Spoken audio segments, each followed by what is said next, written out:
Dubai तो अमृतसर आ रहे एक यात्री ਨੂੰ हवाई सफर करना पै गया महंगा किवें ना पैंदा करतूत ही कुछ अजिही कर दित्ती।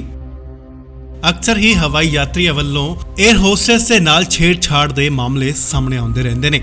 ਅਜਿਹਾ ਮਾਮਲਾ ਸਾਹਮਣੇ ਆਇਆ ਹੈ ਦੁਬਈ ਤੋਂ ਅੰਮ੍ਰਿਤਸਰ ਆ ਰਹੀ ਇੱਕ ਪੁਰਸ਼ ਯਾਤਰੀ ਵੱਲੋਂ ਸ਼ਰਾਬੀ ਹਾਲਤ 'ਚ ਚਾਲਕ ਦਲ ਦੇ ਮੈਂਬਰ ਨਾਲ ਬਦਸਲੂਕੀ ਕਰਨ ਦੇ ਦੋਸ਼ ਹੇਠ ਗ੍ਰਿਫਤਾਰ ਕੀਤਾ ਗਿਆ। ਪੁਲਿਸ ਨੇ ਸੋਮਵਾਰ ਨੂੰ ਇਹ ਜਾਣਕਾਰੀ ਦਿੱਤੀ ਹੈ। ਪੁਲਿਸ ਨੇ ਦੱਸਿਆ ਹੈ ਕਿ ਪੰਜਾਬ ਦੇ ਜਲੰਧਰ ਦੇ ਪਿੰਡ ਕੋਟਲੀ ਦੇ ਰਜਿੰਦਰ ਸਿੰਘ ਦਾ ਸ਼ਨੀਵਾਰ ਨੂੰ 에ਅਰ ਹੋਸਟੈਸ ਨਾਲ ਕਥਿਤ ਤੌਰ ਤੇ ਝਗੜਾ ਹੋ ਗਿਆ ਅਤੇ ਉਸ ਨੇ ਉਸ 에ਅਰ ਹੋਸਟੈਸ ਦੇ ਨਾਲ ਦੁਰਵਿਵਹਾਰ ਵੀ ਕੀਤਾ। ਪੁਲਿਸ ਨੇ ਕਿਹਾ ਹੈ ਕਿ ਪੀੜਤ 에ਅਰ ਹੋਸਟੈਸ ਨੇ ਇਸ ਘਟਨਾ ਦੀ ਜਾਣਕਾਰੀ ਚਾਲਕ ਦਲ ਦੇ ਹੋਰ ਮੈਂਬਰਾਂ ਨੂੰ ਦਿੱਤੀ।